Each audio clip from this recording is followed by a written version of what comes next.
Octobre 2023. L'hôtel L, étoile d'azur, fleuron de la Côte d'Azur, se dressait face à la Méditerranée, son architecture belle époque, dissimulant des décennies de secrets, sous une façade d'opulence et de prestige. Ces murs avaient été les témoins silencieux des murmures de l'aile, élite européenne, des accords conclus dans l'ombre et des drames étouffés par le bruit des vagues. Mais ce jour-là, le silence était différent, plus lourd. La suite présidentielle, sanctuaire inviolé depuis près d'une décennie, était en pleine rénovation.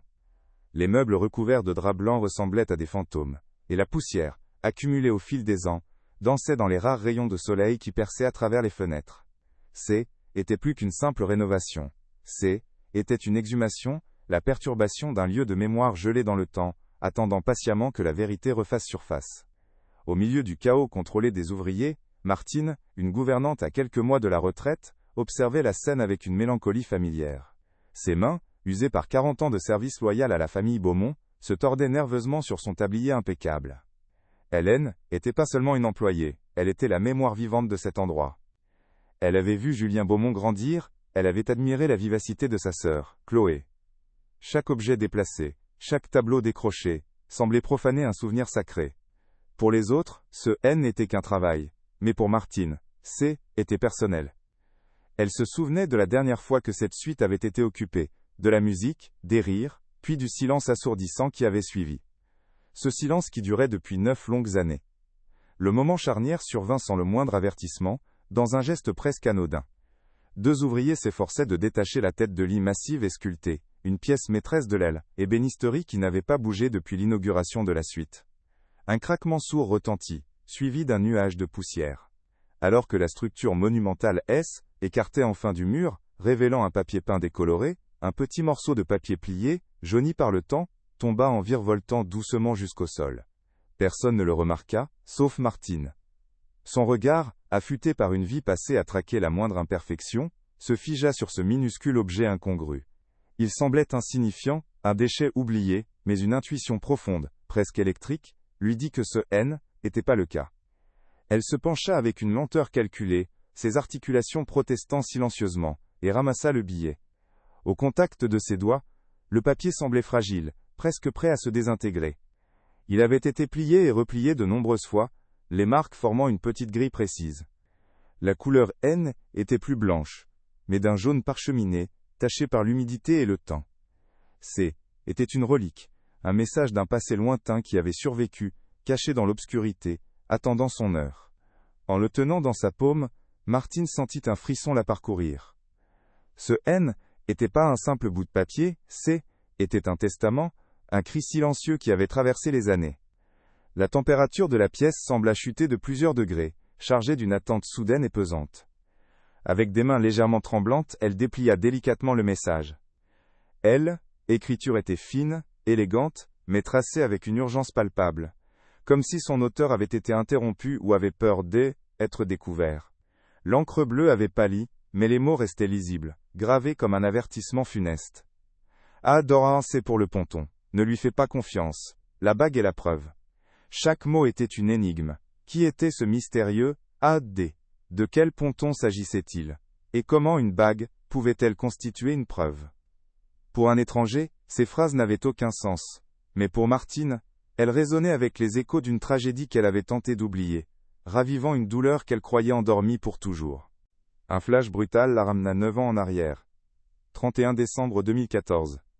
La même suite, mais transformée. Des centaines de bougies scintillaient, le champagne coulait à flots, et la musique jazz emplissait l'air. Au centre de tout cela se trouvait Chloé Beaumont, 24 ans, vibrante de vie et d'ambition. Elle portait une robe argentée qui captait la lumière et, à son doigt, une bague distinctive, un saphir entouré de diamants, cadeau de son père. Elle était l'hôtesse parfaite, l'héritière charismatique destinée à reprendre les rênes de l'empire hôtelier Beaumont. Ce soir-là, elle était l'incarnation de la promesse et de l'avenir. Personne n'aurait pu imaginer que cette nuit de célébration serait sa dernière. Pourtant, sous les sourires et les éclats de rire, une tension couvait. Plus tard dans la soirée, loin de l'agitation de la fête, Chloé avait été aperçue près du ponton privé de l'hôtel. La lune se reflétait sur l'eau sombre de la Méditerranée, alors qu'elle faisait face à une silhouette masculine, leur voix basse, mais chargée d'une animosité palpable. La conversation était intense, presque violente. De loin on ne pouvait distinguer que des gestes vifs, des postures rigides. Puis, la silhouette de Chloé S. était retournée brusquement, et était repartie vers l'hôtel. Était la dernière fois que quelqu'un l'avait vue vivante. Elle semblait contrariée, peut-être même effrayée, une ombre fugitive sur son visage habituellement si lumineux. Les jours suivants furent un cauchemar éveillé. La disparition de Chloé Beaumont fit la une de tous les journaux. L'enquête, menée par le commissaire Durand de la police judiciaire de Nice, piétina rapidement. Aucune demande de rançon ne fut jamais envoyée, aucun témoin crédible ne se manifesta, et son corps ne fut jamais retrouvé. Les recherches dans la baie ne donnèrent rien. En quelques semaines, l'affaire fut classée, la conclusion officielle penchant pour une disparition volontaire dans des circonstances suspectes. Une explication commode, qui permettait de préserver la réputation de l'hôtel et de la famille, mais qui laissait un vide béant et une question insupportable. Que était-il réellement passé cette nuit-là? Retour en 2023. Martine se tenait immobile au milieu de la suite démantelée, le billet fragile serré dans sa main. La calligraphie ne laissait aucune place au doute. Était celle de Chloé. Ce petit papier N était pas une simple note, mais une bouteille jetée à la mer depuis une décennie de silence. Était la voix d'une jeune femme que tout le monde avait décidé d'oublier. Martine sentit le poids de la responsabilité s'abattre sur ses épaules. Elle ne pouvait pas ignorer cet appel venu d'outre-tombe. Elle savait ce qu'elle devait faire. Ce message N n'était pas destiné à la police, ni à la direction de l'hôtel. Il n'y avait qu'une seule personne qui avait le droit de le voir, la seule qui n'avait jamais cessé de chercher. Julien, le frère de Chloé. Le souffle de Julien se coupa net lorsqu'il prit le billet des mains tremblantes de Martine. Le papier fin et jauni semblait presque se désintégrer sous la simple pression de ses doigts. Était plus qu'un simple morceau de papier. Était un artefact, une relique d'un temps qu'il avait tenté d'ensevelir sous des couches de cynisme et de résignation. 9 années étaient écoulées, 9 années de silence, de questions sans réponse et de nuits blanches à rejouer les derniers moments. Chaque jour avait été une lutte pour accepter l'inacceptable, pour transformer une blessure béante en une cicatrice supportable. Mais cet objet fragile, exhumé d'une tombe de bois et de velours, menaçait de tout rouvrir. Il sentit une vague de froid le parcourir, une prémonition glaciale, que le passé N n'était pas mort, mais simplement en sommeil, attendant son heure pour le dévorer. Il déplia le billet avec une précaution infinie, comme s'il manipulait les fragments d'une bombe. Écriture apparut, fine, légèrement inclinée vers la droite, à la fois élégante et nerveuse. Il n'eut pas besoin de lire les mots pour savoir. Était-elle? Était la calligraphie de Chloé. Une vague de souvenirs le submergea avec la violence d'un raz-de-marée. Chloé penchée sur ses cahiers, la pointe de sa langue entre les dents, traçant ces mêmes lettres avec une concentration féroce. Le son de son rire résonna dans sa tête, si clair et si proche, qu'il tourna instinctivement la tête, s'attendant à la voir. Mais il n'y avait que le vide, un vide assourdissant que 9 ans n'avaient pas réussi à combler. Ses mains se mirent à trembler, non plus de précaution, mais d'un choc si profond qu'il lui coupa la respiration, et fit battre son cœur à un rythme effréné. Ses yeux parcoururent enfin les mots, chaque syllabe s'imprimant dans son esprit comme un fer rouge. À décès pour le ponton, ne lui fais pas confiance. La bague est la preuve. A.D. Les initiales firent immédiatement surgir un visage dans son esprit, Alain Dubois. Le directeur de l'hôtel, le bras droit de son père, l'homme qui avait versé des larmes à ses côtés lors des recherches. Un homme considéré comme un membre de la famille. L'idée était si monstrueuse, si absurde, qu'une partie de lui voulait la rejeter. Mais l'avertissement était là, écrit de la main de sa sœur. Le ponton. Il se souvint des témoignages flous, d'une silhouette masculine vue avec Chloé près de l'embarcadère privé cette nuit-là. Et la bague. Ce saphir qu'elle ne quittait jamais, le cadeau de ses 18 ans. Comment une bague pouvait-elle être une preuve? La pièce se mit à tanguer autour de lui. Il dut s'agripper au dossier d'une chaise pour ne pas tomber. La nausée monta, âcre et brûlante. Ce N n'était pas seulement le choc de la révélation potentielle, mais la culpabilité qui l'accompagnait. Il avait abandonné. Après les premières années de recherche frénétique, il avait laissé la douleur se transformer en une colère sourde, puis, en une apathie résignée. Il avait accusé son père de vouloir protéger la réputation de l'hôtel, ils étaient éloignés de tout et de tous, se noyant dans une vie sans but. Pendant tout ce temps, ce message était là, à quelques mètres de l'endroit où elle avait disparu, Un cri silencieux attendant d'être entendu. Et il n'avait rien fait. Il avait laissé sa sœur seule dans les ténèbres, trahi une seconde fois par son silence à lui. Un sentiment nouveau, féroce et glacial, commença à remplacer le choc et la culpabilité. Était une rage pure, une détermination froide comme l'acier. Les 9 années de brouillard dans son esprit se dissipèrent soudainement, remplacées par une clarté aveuglante. Ce billet N était pas une simple note. Était un testament, une mission que Chloé lui confiait par-delà la mort. Elle ne lui demandait pas de la pleurer, mais de la venger. Elle lui donnait une piste, un nom, un objet. Était la première fois en 9 ans qu'il avait autre chose qu'un vide à combattre. Il avait désormais un ennemi, une direction. Le Julien cynique et brisé qui était entré dans cette pièce commençait à disparaître, remplacé par le frère qui avait juré, à 19 ans, de ne jamais cesser de la chercher. Il serra le papier dans sa paume, le protégeant comme le trésor le plus précieux au monde. Son regard se perdit dans le vague, mais pour la première fois, il ne voyait pas le passé, mais l'avenir. Un avenir rempli de dangers, de confrontations et de vérités douloureuses, mais un avenir avec un but. Il allait suivre chaque mot de cette note. Il allait découvrir ce qui s'était passé sur ce ponton. Il allait comprendre le secret de la bague. Et il allait faire face à Alain Dubois. La peur n'avait plus sa place. Elle était consumée par le feu de sa nouvelle résolution. Il sentit une force qu'il croyait perdue à jamais revenir en lui. Était la force de l'amour fraternel, un lien que même la mort n'avait pas réussi à briser. Il releva la tête et croisa le regard inquiet de Martine. Dans ses yeux, il ne vit pas seulement une employée loyale, mais la première alliée de sa quête. Elle avait pris un risque énorme en venant à lui, en contournant la direction, en faisant confiance à son instinct. Il lui fit un signe de tête presque imperceptible, un remerciement silencieux qui scellait un pacte entre eux. Il ne prononça aucun mot, mais elle comprit. Elle vit la transformation dans ses yeux, le passage de la douleur à la détermination. Elle avait remis le flambeau à la seule personne capable de le porter. Julien N. était plus seulement le frère en deuil, il était devenu l'héritier de la vérité de Chloé, et il ne s'arrêterait pas avant de l'avoir fait éclater, quel qu'en soit le prix. Le monde extérieur n'existait plus. Les bruits de la rénovation, la lumière du jour filtrant par la fenêtre, tout étaient estompés pour laisser place à une concentration intense. Son esprit fonctionnait à une vitesse vertigineuse, assemblant les pièces d'un puzzle qu'il n'avait jamais su exister. Le comportement d'Alain Dubois après la disparition, son insistance sur la thèse de la fugue, son contrôle sur les informations communiquées à la presse. Tout ce qui semblait être du zèle, et de la loyauté à l'aile, époque prenait désormais une teinte sinistre. Chaque souvenir de l'homme était réexaminé sous ce nouveau jour. Chaque parole, chaque geste. La confiance aveugle qu'il avait eue en lui se fissurait, révélant une abîme de tromperie potentielle. Il sentait qu'il était au bord d'une vérité bien plus sombre que tout ce qu'il avait pu imaginer. Il sortit son téléphone, ses doigts glissant sur écran jusque, à trouver sa galerie de photos. Il s'arrêta sur un cliché pris quelques semaines avant sa disparition. Chloé riait aux éclats, la tête renversée en arrière, sa robe argentée scintillant sous les lumières. À son doigt, la bague au saphir bleu profond captait la lumière, comme un œil énigmatique.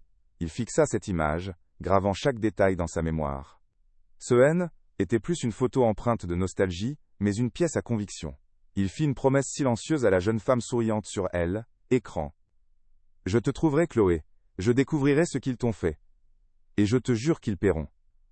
Cette fois je n'abandonnerai pas. Était un serment scellé dans la douleur, mais forgé dans une nouvelle espérance. Ce petit morceau de papier avait tout changé. Il était plus une victime du passé, mais un acteur de son dénouement.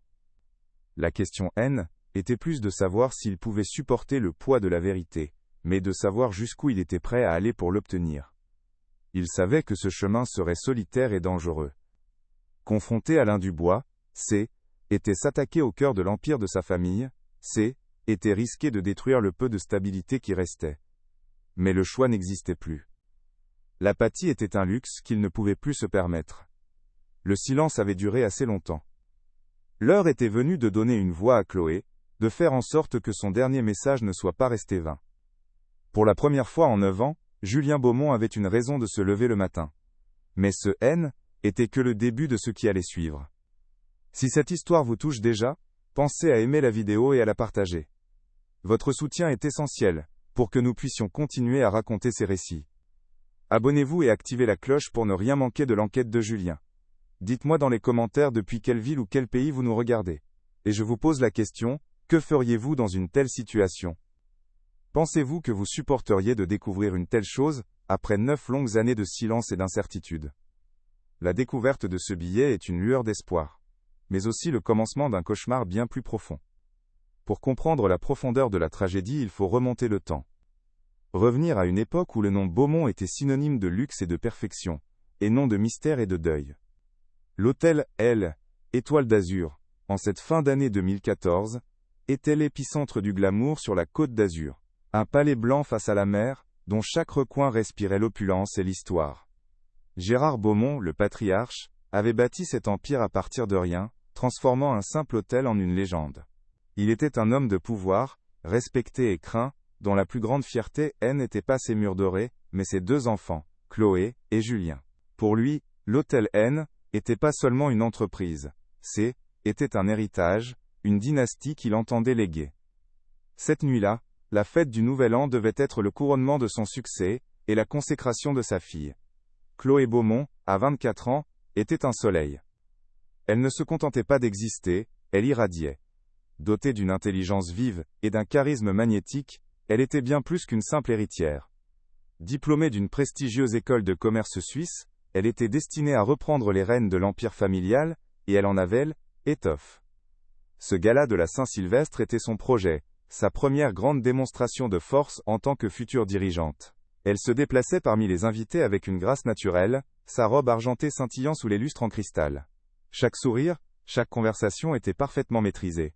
Elle était l'incarnation de la promesse, une jeune femme au sommet de sa puissance, admirée par son père, aimée de tous, et apparemment sans aucune faille dans sa vie dorée.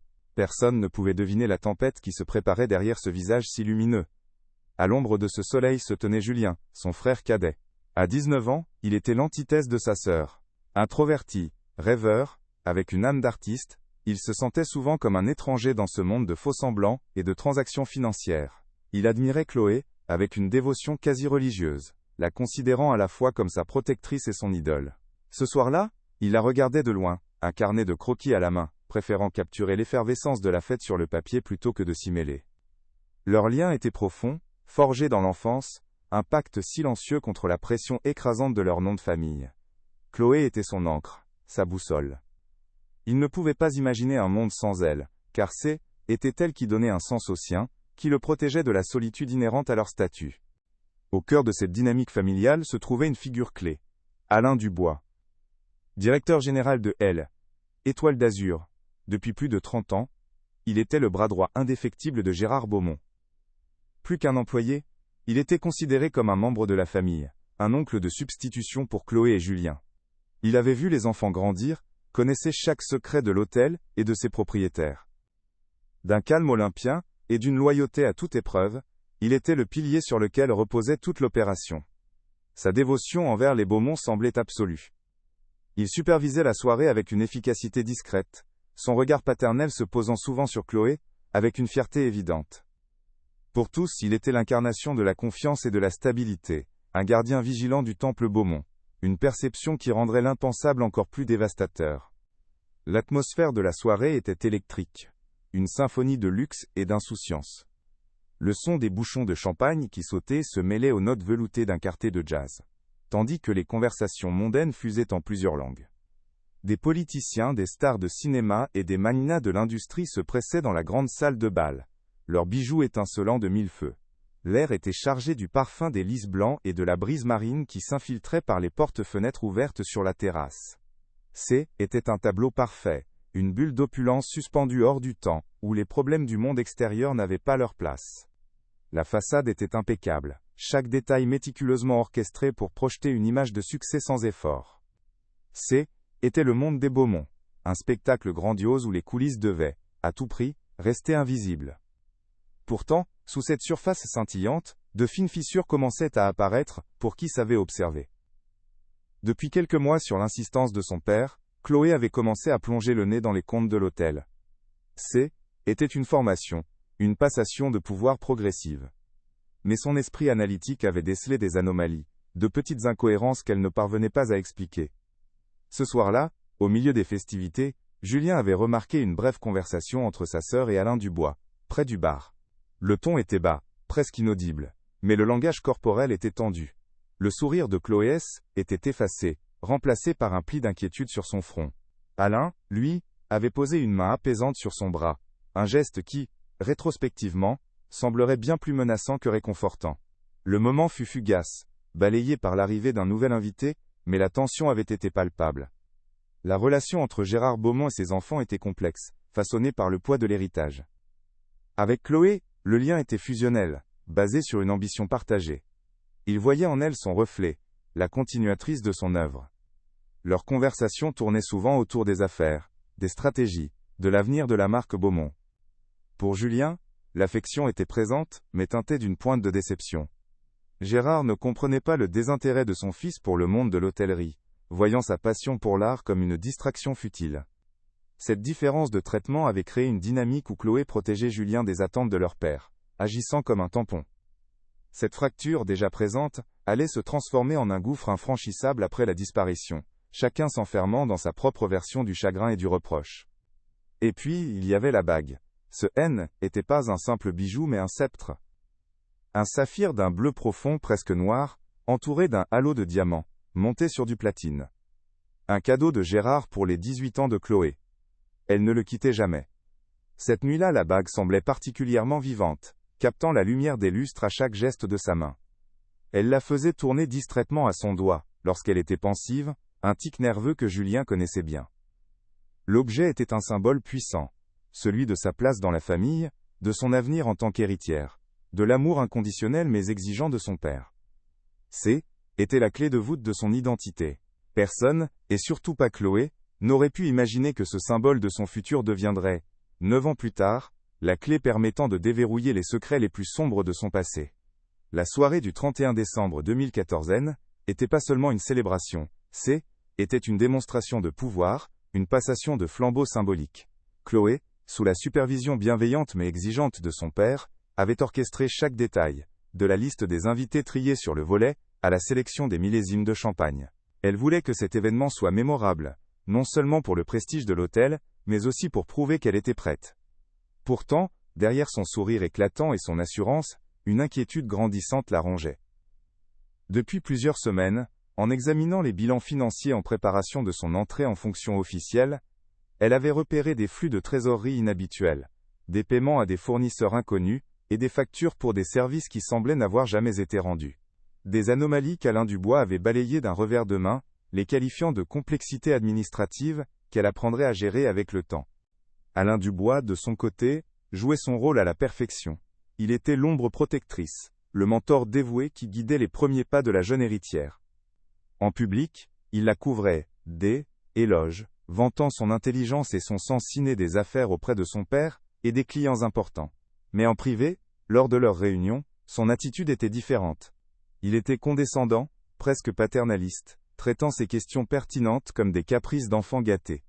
Il la noyait sous un jargon technique, lui assurant que tout était sous contrôle, et qu'elle devait se concentrer sur la partie glamour de son futur rôle. Cette duplicité était si subtile que Chloé elle-même doutait de ses propres instincts, se demandant si elle était pas simplement paranoïaque ou inexpérimentée. Elle ne voyait pas le prédateur qui se cachait derrière le masque du gardien loyal, un homme qui sentait l'étau se resserrer. Plus tôt dans la journée, alors que le personnel s'affairait aux derniers préparatifs, Julien avait trouvé sa sœur sur la terrasse de la suite présidentielle, le regard perdu vers la mer. La bague à son doigt captait la lumière blafarde de l'après-midi. Il avait senti sa tension, une sorte d'électricité dans l'air autour d'elle. Il lui avait demandé si tout allait bien. Elle était retournée, son sourire ne parvenant pas tout à fait à atteindre ses yeux. Elle avait mis sa distraction sur le compte du stress de l'IL. Événement, une excuse plausible que Julien avait acceptée sans insister. Il s'en voudrait toute sa vie. Il n'avait pas perçu la peur qui se dissimulait derrière sa façade. Il avait vu sa sœur, l'invincible Chloé, et non la jeune femme qui venait de comprendre qu'elle marchait sur un terrain miné, au sein même de son propre royaume. Gérard Beaumont, quant à lui, flottait sur un nuage de fierté. Il voyait sa fille briller, et se réjouissait de son implication croissante dans les affaires. Lorsqu'elle lui avait fait part de ses doutes concernant certains comptes, il y avait vu la preuve de sa diligence, pas un signal d'alarme. « C'est bien ma fille, tu as l'œil ? Mais fais confiance à Alain, il est avec nous depuis le début. Il n'y a pas un homme plus loyal, lui avait-il répondu, scellant involontairement le destin de Chloé. Son aveuglement N était pas dû à un manque d'amour, mais à un excès de confiance en l'homme, qu'il considérait comme son bras droit, son autre fils. Il était le roi d'un château dont il ne soupçonnait pas les fondations pourries, trop occupé à admirer les dorures des murs, et la couronne qu'il s'apprêtait à poser sur la tête de sa princesse.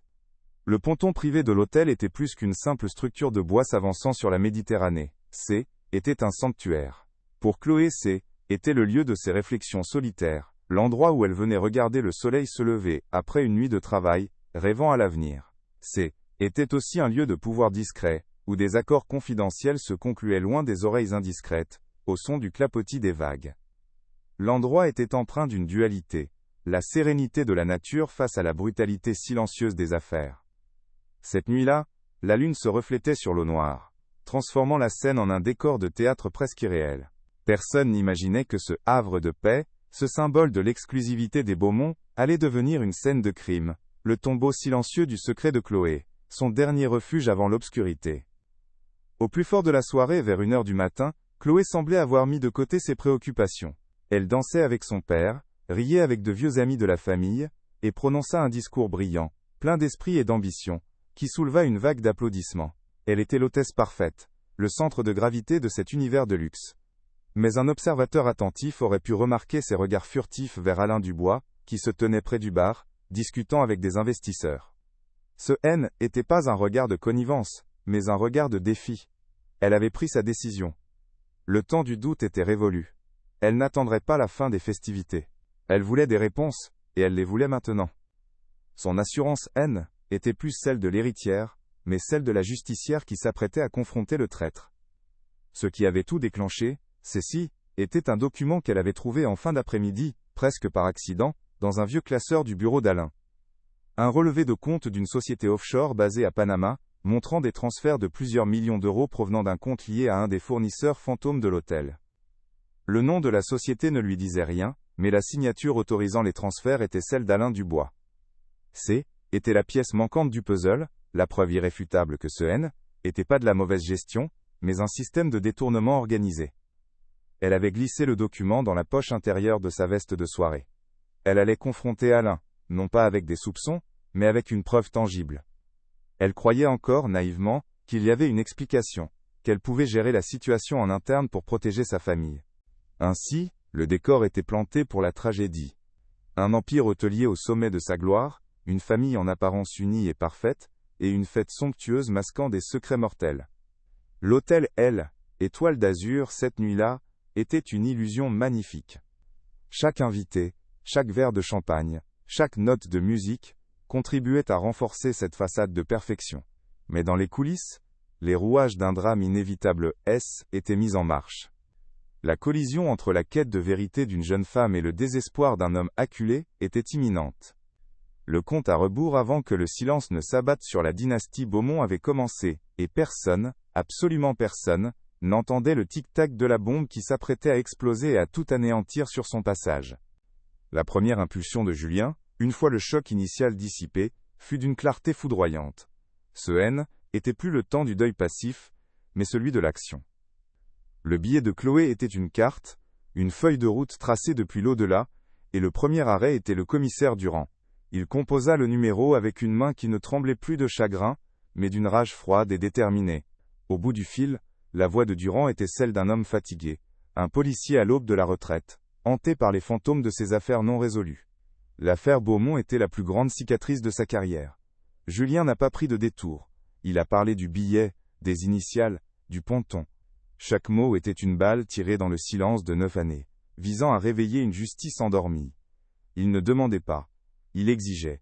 Il exigeait que l'on écoute enfin sa sœur. Le commissaire Durand, depuis son bureau encombré de dossiers jaunis par le temps, soupira lourdement en entendant le nom de Beaumont. Il avait reçu d'innombrables appels de Julien au fil des ans, surtout durant les premières années. Des théories confuses, des pistes sans issue, des éclats de douleur d'un jeune homme brisé. Mais cet appel était différent. La voix de Julien N était plus celle d'une victime, mais celle d'un enquêteur. La précision des informations, AD, le ponton, la bague, fit tinter une vieille alarme dans son esprit de flic. Il se souvint du témoignage d'un serveur, rapidement écarté à l'aile, époque, qui avait cru voir Chloé se disputer avec un homme près de l'embarcadère.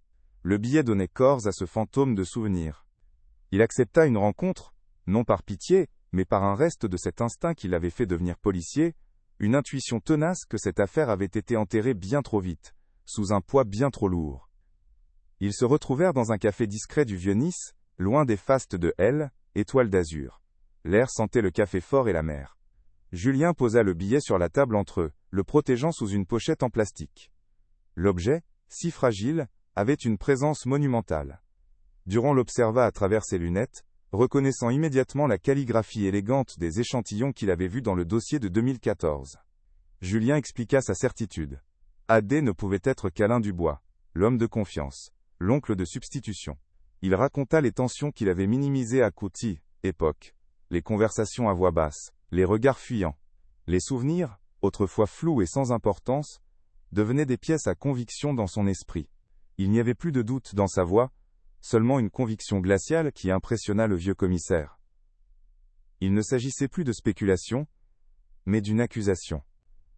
Le commissaire Durand sentit le poids des années de frustration s'alléger un peu. Le billet était circonstanciel, pas une preuve irréfutable, mais était la première nouvelle piste tangible en 9 ans. Il relia l'avertissement de Chloé, ne lui fait pas confiance, à l'attitude d'Alain Dubois pendant l'enquête initiale. Dubois avait été d'une aide précieuse, presque trop. Il avait orienté les recherches, insisté sur la thèse de la fugue, géré la communication avec une efficacité qui, rétrospectivement, semblait suspecte. Avait-il contrôlé l'enquête de l'intérieur? L'idée était vertigineuse. Durand expliqua à Julien que pour rouvrir officiellement le dossier, il lui faudrait plus qu'un billet. Mais il accepta de lancer des vérifications préliminaires, discrètes. La première étape était claire, dictée par Chloé elle-même. Le ponton. Il fallait retourner là-bas, mais cette fois, pour regarder sous la surface. L'impatience rongeait Julien. Il ne pouvait pas attendre les délais de la bureaucratie policière. Chaque heure passée était une insulte à la mémoire de sa sœur. Il proposa une solution radicale. Financer lui-même une expertise privée. Il avait entendu parler de technologies de géoradar, capable de sonder les sols sans avoir à creuser. Il voulait faire passer au peigne fin chaque centimètre carré des jardins qui bordaient le ponton. Était un pari insensé, une dépense extravagante basée sur un seul mot. Mais pour Julien, était une évidence. Chloé n'aurait pas mentionné ce lieu si ce N n'était pas la clé. Face à cette détermination farouche, et à la possibilité d'obtenir une preuve matérielle décisive, Durand donna son accord. Il autoriserait l'accès à la propriété, supervisant l'opération à titre officieux. Le risque était énorme, mais l'enjeu était encore plus. La vérité. L'aube du 26 octobre 2023 se leva, grise et humide, sur la côte d'Azur. Dans les jardins impeccables de L, Étoile d'Azur, une équipe de techniciens en uniforme s'affairait autour d'un appareil ressemblant à une tondeuse à gazon futuriste. Le contraste était saisissant entre la beauté paisible des lieux et la nature macabre de leur mission. Julien se tenait à écart, près du ponton, les mains enfoncées dans les poches de son manteau. Il fixait la mer, mais ne la voyait pas. Son esprit était entièrement tourné vers le sol sous ses pieds. Chaque bip de la machine était une pulsation d'espoir et de terreur. Alain Dubois, prévenu d'une vérification de routine des canalisations, observait la scène depuis la fenêtre de son bureau, un masque d'indifférence sur le visage. Mais pour la première fois, une lueur d'inquiétude trahissait sa façade imperturbable. Les heures écoulèrent, longues et silencieuses, rythmées uniquement par le son régulier de l'appareil et le murmure des vagues. Équipe balaya méthodiquement la zone, une grille invisible se dessinant sur la pelouse parfaite. Le soleil perça timidement les nuages, mais l'atmosphère restait lourde, chargée d'une attente insoutenable. Le doute commença à s'insinuer dans l'esprit de Julien. Et si tout cela était qu'une folie? Si le mot ponton faisait référence à une conversation, à un événement, et non à un lieu de sépulture? Il sentit le désespoir, ce vieil ami fidèle, revenir frapper à sa porte. Il regarda le visage de Durand, impassible, mais il pouvait y lire la même incertitude. La matinée touchait à sa fin, et le sol n'avait encore livré aucun de ses secrets, menaçant de refermer la porte que le billet de Chloé venait à peine d'entr'ouvrir. Puis, tout bascula. Alors que le technicien passait l'appareil sur un parterre de camélias, replanté 5 ans auparavant, le bip régulier fut remplacé par un son strident et continu. Sur elle, écran de contrôle, une forme oblongue et dense apparut en couleur vive, une anomalie flagrante dans la composition homogène du sol. Elle se trouvait à un peu moins de 2 mètres de profondeur. Le technicien fit un signe de tête au commissaire Durand. Le silence qui s'ensuivit fut plus assourdissant que n'importe quel cri. Julien s'approcha, le cœur battant à tout rompre dans sa poitrine. Il n'y avait pas besoin de mots. Le regard que Durand posa sur lui était un mélange de confirmation et de pitié. Ils avaient trouvé quelque chose. Ou plutôt, quelqu'un. La quête de Julien venait de prendre fin, et son cauchemar ne faisait que commencer. L'ordre du commissaire Durand tomba dans le silence pesant, tranchant comme une lame. On creuse. Ce ne fut plus une suggestion mais un commandement officiel. En quelques minutes, le périmètre fut bouclé par du ruban de la police nationale, transformant le parterre de Camélia, autrefois symbole de la perfection horticole de l'hôtel, en une scène de crime potentiel. Les premiers coups de pelle résonnèrent avec une violence sourde, profanant la terre manucurée. Chaque motte de terre retournée semblait exhumer un fragment du passé que Julien avait à la fois cherché et redouté. Il observait, immobile, le souffle court, chaque muscle de son corps contracté par une angoisse insoutenable. Il était plus le fils du propriétaire, mais le témoin impuissant d'une exhumation qui pourrait soit lui apporter la paix, soit le détruire à jamais. L'odeur de la terre humide et des racines coupées emplit l'air, un parfum de mort au cœur du luxe. Le temps étira, devenant une entité visqueuse et cruelle. Chaque minute était une éternité. Julien sentait le regard des quelques employés de l'hôtel qui observaient la scène de loin, des murmures étouffés se propageant comme une onde de choc. Il ferma les yeux, tentant de se barricader contre la réalité, mais les images de Chloé défilaient derrière ses paupières. Chloé riant dans ce même jardin, Chloé courant sur ce ponton, Chloé faisant tourner la bague à son doigt. La culpabilité le rongeait. Pourquoi n'avait-il pas insisté ce jour-là? Pourquoi n'avait-il pas vu la peur derrière son sourire forcé? La lenteur des opérations était une torture psychologique, un supplice conçu pour briser les dernières défenses de son esprit. Il sentait la folie le guetter, murmurant à la lisière de sa conscience que tout ceci n'était qu'un cauchemar dont il allait bientôt se réveiller. Soudain un des 2 hommes qui creusaient s'arrêta net. Sa pelle avait rencontré une résistance, mais le son n'était pas celui du métal heurtant la pierre. Était un bruit mat, sourd. L'homme fit un signe de tête à son collègue, et ils abandonnèrent les pelles pour des outils plus fins, des truelles de fouilles archéologiques. Julien s'avança d'un pas, retenant sa respiration. À genoux, les hommes commencèrent à dégager la terre avec une précaution infinie. Une couleur apparut, une tache sombre dans la terre ocre. Puis, un lambeau de tissu se révéla, d'une couleur argentée, ternie par la boue et les années. Julien n'eut pas besoin de plus. Son cœur cessa de battre. Était la robe de la Saint-Sylvestre. La robe qu'elle portait la dernière fois qu'il l'avait vue vivante. Le monde bascula, le sol semblant se dérober sous ses pieds. La confirmation visuelle qui suivit fut d'une brutalité inouïe. Avec une délicatesse presque chirurgicale, Hegel, équipe mit au jour ce que le tissu recouvrait. Un squelette humain, recroquevillé en position foétale, comme pour se protéger d'une dernière agression. Les os, brunis par leur long séjour sous terre, formaient une silhouette fragile et brisée. Un anthropologue légiste, arrivé discrètement sur les lieux, commença à dicter ses premières observations dans un enregistreur, sa voix clinique et détachée décrivant les fractures, la position des membres, état de conservation. Pour lui, était une scène de crime. Pour Julien, était sa sœur. Était la fin de l'espoir, la matérialisation de 9 années de cauchemar. Il voyait les restes de la personne qu'il avait le plus aimée au monde, réduite à une preuve dans un dossier criminel, une simple pièce à conviction. Le barrage qu'il avait construit autour de son cœur pendant près d'une décennie, vola en éclats. Un son rauque, inhumain, échappa de sa gorge, un cri de douleur si pur et si profond qu'il fit sursauter tout le monde. Il tomba à genoux, la force l'abandonnant complètement. Le commissaire Durand posa une main sur son épaule, un geste de soutien maladroit face à un chagrin si abyssal. Julien ne le sentit même pas, il ne voyait que cette fosse, ce tombeau improvisé qui avait gardé son secret si près de lui, pendant toutes ces années. Il avait vécu, travaillé, dormi à quelques mètres seulement, tandis que Chloé était là, seule dans le froid et l'obscurité. La trahison de ce lieu, de cette maison qui aurait dû être son sanctuaire, le frappa avec la force d'un coup de poignard en plein cœur. Il pleurait, non seulement sa sœur, mais aussi son innocence perdue et les 9 années volées. L'arrivée en force de la police technique et scientifique marqua un changement de rythme. La scène fut transformée en un laboratoire à ciel ouvert. Une tente blanche fut érigée au-dessus de la fosse pour préserver les preuves des éléments.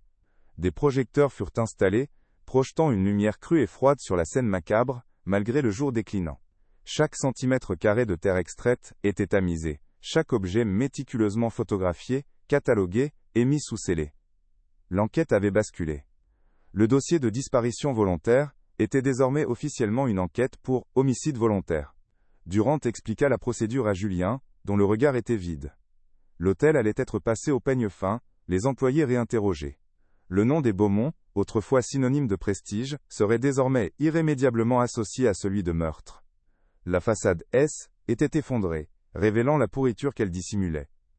Alors qu'un des techniciens en combinaison blanche examinait la main gauche du squelette avec une brosse douce, une lueur attira son attention. Il fit un signe discret au commissaire. Au milieu de la terre et des débris, quelque chose brillait d'un éclat bleuté. Avec une pince fine, il dégagea l'objet. Était une bague. Un saphir d'un bleu profond, entouré de diamants, toujours solidement passé à l'os du doigt annulaire. Intacte. Parfaite. Julien se figea. Était-elle la bague de ses 18 ans, le symbole de son héritage. Elle ne l'avait jamais quitté. Dans le silence glacial de la scène de crime, les mots du billet résonnèrent dans son esprit, avec la force d'une détonation. La bague est la preuve. Ce N était pas une métaphore. Chloé avait laissé un dernier message, un testament serti de diamants, qui avait survécu à la mort et au temps, attendant patiemment qu'on le découvre. La bague fut délicatement retirée et placée dans un sachet scellé, devenant la pièce à conviction numéro 1. Les restes de Chloé furent ensuite placés avec un soin infini dans une housse mortuaire. En regardant le brancard S, éloigné, emportant ce qui restait de sa sœur, Julien sentit une nouvelle émotion remplacer le chagrin, une rage froide et implacable. Il avait une réponse à la question « où ». Il avait une piste pour trouver le qui. Ce N était plus seulement une quête pour la vérité, était une promesse de vengeance. Le meurtrier avait cru enterrer son secret sous 2 mètres de terre, mais il avait commis une erreur fatale. Il avait laissé la clé. Il avait laissé la bague. Et Julien savait désormais que ce petit objet était bien plus qu'un bijou. Était l'arme qui allait lui permettre de tout détruire pour que justice soit enfin faite. La bague, désormais libérée de la terre et de la mort, devint l'épicentre de l'enquête. Transférée avec des précautions infinies au laboratoire de la police scientifique de Lyon, elle cessa, devait être un bijou pour devenir un artefact, un possible testament. Julien, mis à tag au goût, écart par la procédure, vivait ses heures d'attente comme un supplice. Il repassait en boucle les derniers mots de sa sœur, la bague est la preuve. Comment? Qu'avait-elle pu y cacher que personne n'avait jamais vu? Le saphir, autrefois symbole d'un avenir radieux, était maintenant un œil bleu et froid qui le fixait depuis le passé, détenant une vérité qu'il ne pouvait encore déchiffrer. Chaque minute qui passait sans nouvelles du laboratoire était une éternité, un vide angoissant où le doute et l'espoir menaient une guerre sans merci dans son esprit tourmenté, le laissant épuisé, et au bord du gouffre. Au laboratoire, sous la lumière crue des néons, des experts en microtraces se penchaient sur le bijou. Le processus était d'une lenteur méticuleuse, presque religieuse. La bague fut d'abord nettoyée par ultrasons, chaque particule de terre étant soigneusement prélevée et analysée. Puis, elle fut placée sous un microscope électronique à balayage, un appareil capable de révéler les secrets les plus infimes. Les techniciens examinaient chaque millimètre carré du métal, cherchant une éraflure, une imperfection, n'importe quoi qui pourrait sortir de l'ordinaire. Pour eux, ce n'était pas l'histoire tragique d'une héritière assassinée qui comptait, mais seulement la physique des matériaux, la science froide et impartiale. Ils traquaient un fantôme dans le platine, une anomalie invisible à Tid, œil nu qui pourrait faire basculer toute l'affaire, et donner enfin un sens à l'avertissement de Chloé. Et puis, ils la trouvèrent. Ce N n'était pas sur la pierre, ni sur la face externe de l'anneau. Était à l'intérieur, gravé avec une précision laser si fine, que l'inscription était presque fusionnée avec le métal. Un des techniciens, le souffle coupé, appela son supérieur. Sur L, écran de contrôle, magnifié des milliers de fois, une série de chiffres et de lettres apparut, nettes et sans équivoque. Était une suite alphanumérique qui n'avait rien d'une déclaration d'amour ou d'une date symbolique. Était froid, fonctionnel, presque un code. Le commissaire Durand, prévenu immédiatement, reçut l'image par email sécurisé. En la voyant, il comprit que Chloé n'avait pas seulement laissé une preuve. Elle avait construit une arche, un chemin de piste crypté, destiné à celui qui saurait regarder assez attentivement, une manœuvre d'une intelligence et d'une prévoyance qui la rendait encore plus vivante à leurs yeux. Il ne fallut pas longtemps à un analyste de la division financière pour déchiffrer le code. Il ne s'agissait pas de coordonnées géographiques, mais de l'identifiant d'un coffre-fort dans une banque privée parisienne, l'une des plus discrètes et exclusives, située près de la place Vendôme.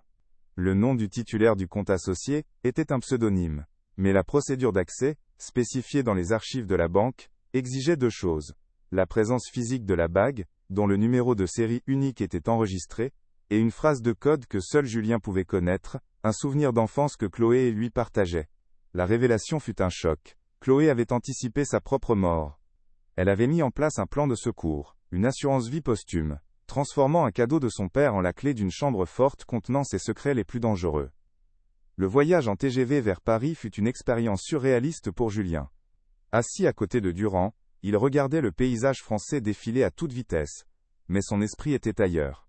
Il était dans ce coffre, imaginant ce que sa sœur avait jugé si important de protéger. De l'argent? Des documents compromettants? Un journal intime? La bague, maintenant dans une mallette sécurisée portée par le commissaire, semblait peser une tonne. Elle était plus le souvenir d'une sœur aimante, mais une arme qu'elle lui avait léguée. Il sentait le poids de la responsabilité écraser ses épaules. Il était plus seulement le frère en deuil. Il était le dépositaire de la dernière volonté de Chloé, l'exécuteur testamentaire de sa vengeance. Il se durcit, la tristesse laissant place à une détermination glaciale. Il ne faillirait pas. Il irait jusqu'au bout. Pour elle. L'atmosphère de la banque privée était feutrée, presque silencieuse. Le marbre froid et les boiseries sombres semblaient absorber le son et la lumière, créant une bulle de discrétion absolue. Le directeur, un homme au costume impeccable et au sourire glacial, les conduisit dans la salle des coffres, un sanctuaire d'acier et de béton armé. La procédure fut suivie à la lettre. Durand présenta la bague, qui fut authentifiée. Puis, le directeur se tourna vers Julien. « La phrase de code, s'il vous plaît. » Julien déglutit, sa voix se brisant légèrement en prononçant les mots de leur enfance. « Même les étoiles nous en vient. » Le directeur hocha la tête, et la lourde porte du coffre 714 s'ouvrit avec un déclic satisfaisant et terrifiant. Le moment de vérité était arrivé.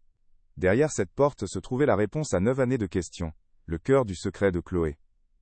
À l'intérieur du petit compartiment métallique, il n'y avait ni argent, ni bijoux, ni lettres personnelles. Il n'y avait que deux objets, d'une simplicité désarmante, mais d'une puissance potentiellement dévastatrice. Une clé USB noire et sobre, et une liasse de documents reliés, qui semblaient être des relevés comptables. Était tout. Le contraste entre la sophistication du plan de Chloé et la banalité des objets était frappant. Elle n'avait pas cherché à cacher une fortune, mais une information. Une information si explosive qu'elle avait jugé nécessaire de la protéger par-delà la mort. Julien prit la clé USB dans sa main. Elle était froide au toucher. Il avait l'impression de tenir une bombe à retardement, une boîte de Pandore numérique qui, une fois ouverte, pourrait non seulement expliquer la mort de sa sœur, mais aussi faire s'effondrer tout l'empire que son père avait passé sa vie à construire. De retour à Nice, dans le bureau du commissaire Durand, la clé USB fut insérée dans un ordinateur sécurisé. Le silence était total, rompu seulement par le cliquetis du clavier de l'analyste. Écran s'illumina, révélant une arborescence de fichiers méticuleusement organisés. Il y avait des feuilles de calcul Excel, des copies scannées de factures, des enregistrements de virements bancaires internationaux, et des chaînes d'emails cryptées. Était la comptabilité parallèle de l'hôtel, le livre de comptes secret d'Alain Dubois. En quelques minutes, l'ampleur de la conspiration se dessina devant leurs yeux effarés. Dubois ne se contentait pas de détourner quelques milliers d'euros pour son profit personnel. Il utilisait l'hôtel comme une gigantesque machine à laver, blanchissant des millions d'euros pour le compte d'un puissant réseau criminel corse, spécialisé dans le racket et le trafic. L'affaire venait de changer de dimension. Ce était plus le meurtre d'une jeune femme, aussi tragique soit-il. Était une affaire de crime organisé, de corruption à grande échelle, impliquant potentiellement des personnalités locales et des institutions financières. Chloé n'avait pas été tuée lors d'une simple dispute qui aurait mal tourné. Elle avait été exécutée. Elle avait découvert le pot aux roses, un cancer qui rongeait l'empire Beaumont de l'intérieur, et elle était devenue une menace existentielle pour une organisation qui ne tolérait pas les témoins. Alain Dubois, était pas un simple meurtrier, Il était le maillon crucial d'une chaîne criminelle, un homme qui avait tout à perdre, et qui était protégé par des gens encore plus dangereux que lui. La vérité était bien plus sombre, bien plus vaste que tout ce que Julien aurait pu imaginer. Julien comprit alors la véritable nature du danger. En déterrant le corps de sa sœur, il n'avait pas seulement déterré un secret de famille. Il avait frappé dans une fourmilière mafieuse. Les gens qui avaient aidé Dubois à faire disparaître Chloé et à étouffer l'affaire 9 ans plus tôt, étaient toujours là, dans l'ombre. Ils savaient que l'enquête était rouverte. Ils savaient que le corps avait été trouvé. Et ils allaient bientôt comprendre que la police se rapprochait dangereusement de leur opération. Julien N. était plus seulement le frère en quête de justice. Il était devenu une cible, le porteur d'une information qui pouvait démanteler toute leur structure. La peur, une peur froide et viscérale, commença à s'insinuer en lui. Il n'affrontait pas un homme, mais une hydre, et il savait qu'en coupant une tête, il risquait de voir les autres se retourner contre lui, avec une violence inouïe. Pendant ce temps, à Elle Étoile d'Azur, Alain Dubois sentait l'étau se resserrer.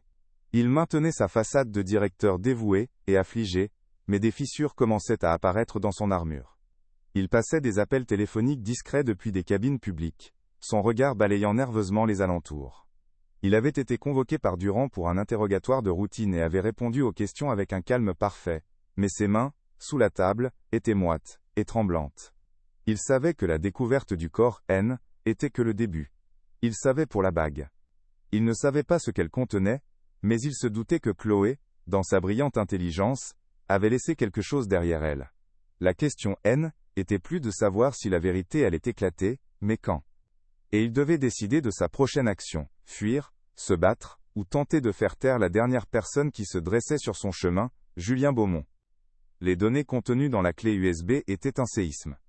Des dizaines de fichiers Excel, protégés par des mots de passe que les experts de la police ont mis des heures à contourner, ont révélé une architecture financière d'une complexité diabolique.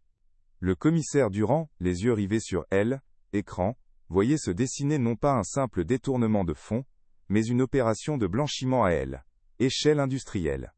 Des millions d'euros, provenant de raquettes sur les chantiers de la Côte d'Azur et de trafics divers, transitaient par les comptes de Elle Étoile d'Azur, sous le couvert de fausses factures émises par des sociétés écrans basées à Chypre, au Luxembourg et à Panama. Les noms des sociétés étaient poétiques, Azur Horizon, Méditerranée Invest, mais leurs transactions étaient sordides. Alain Dubois N. était pas le cerveau, il était le gestionnaire, le banquier d'une organisation criminelle corse, dont le nom faisait frémir jusqu'au plus haut niveau de la police. Pour Julien, chaque ligne du tableur était une profanation. Le nom de son grand-père, le prestige bâti sur des générations de travail acharné, tout cela avait été souillé, utilisé comme une façade respectable pour laver l'argent du crime. La colère qu'il ressentait était si intense qu'elle en devenait physique, une brûlure dans sa poitrine. Il voyait maintenant sa sœur sous un jour nouveau, non pas comme une victime passive, mais comme une combattante. Elle avait découvert cette gangrène, et avait tenté de l'exciser, seule. Il imaginait sa solitude, sa peur, mais aussi sa détermination face à Dubois. Cette révélation ne fit qu'accroître sa culpabilité de ne pas avoir su voir, de ne pas avoir compris les signes. Mais la culpabilité était désormais un carburant. Il ne cherchait plus seulement justice pour Chloé. Il cherchait à anéantir le système qu'il avait broyé et qui avait corrompu l'aile, âme de sa famille. Fort de ces nouvelles preuves, le commissaire Durand plongea dans les archives poussiéreuses de l'enquête de 2014. Des détails, autrefois insignifiants, prenaient un sens sinistre. Il retrouva le rapport d'interrogatoire du serveur qui avait mentionné une dispute sur le ponton. La déposition avait été classée peu fiable par son supérieur de l'aile, Époque, un homme qui avait pris une retraite anticipée quelques mois plus tard dans des circonstances floues. Durand se souvint aussi des pressions subtiles, des appels téléphoniques amicaux, de certains élus locaux, lui suggérant de se concentrer sur la thèse de la fugue pour préserver la tranquillité de la région. À elle, Époque, il avait mis cela sur le compte de l'influence des Beaumont.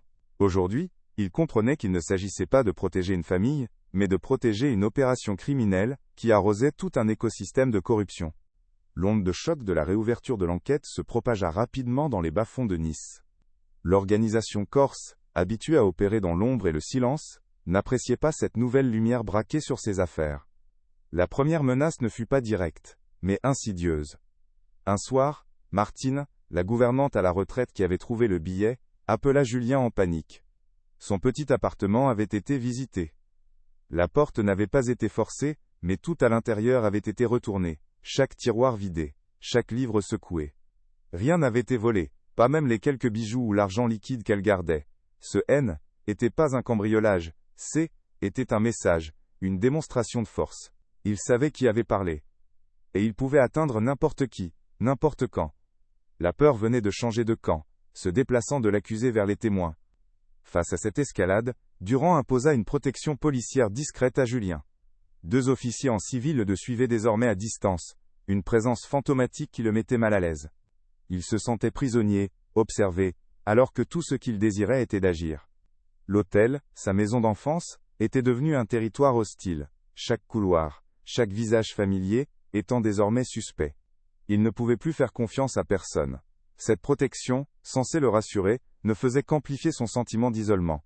Il était le seul à porter le poids de la vérité de Chloé, et il réalisait que cette vérité était une arme à double tranchant. Elle pouvait faire tomber les coupables, mais elle pouvait aussi détruire ceux qui la brandissaient. Le danger N était plus une abstraction, il était devenu son ombre. L'heure de la confrontation avec son père était inévitable. Dans le grand bureau de Gérard Beaumont, surplombant la mer, Julien et Durand exposèrent la totalité des faits. Ils déroulèrent les preuves, les schémas des flux financiers, le nom de l'organisation corse. Gérard écouta en silence, son visage se décomposant lentement, passant de l'incrédulité à l'horreur la plus totale. L'homme puissant, le patriarche intransigeant, sembla vieillir de 10 ans en 1 heure. Le fait que son ami, son confident, Alain Dubois, ait non seulement tué sa fille mais aussi transformé son héritage en une lessiveuse pour la mafia, était une trahison si profonde qu'elle brisa quelque chose en lui. Il avoua alors, la voix étranglée par les sanglots, que Chloé lui avait fait part de ses doutes quelques semaines avant sa mort.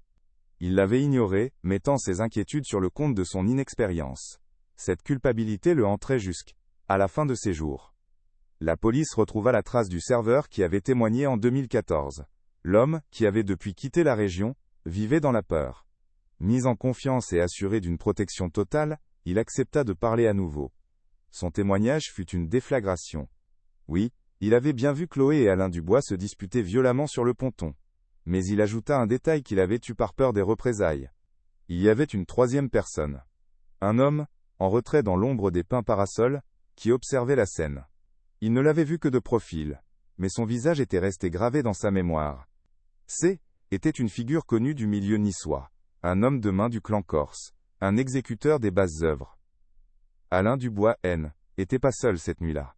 Il avait un complice, ou peut-être un superviseur, s'assurant que la menace Chloé soit définitivement neutralisée. L'analyse des transactions financières de la clé USB permit de remonter une autre piste explosive.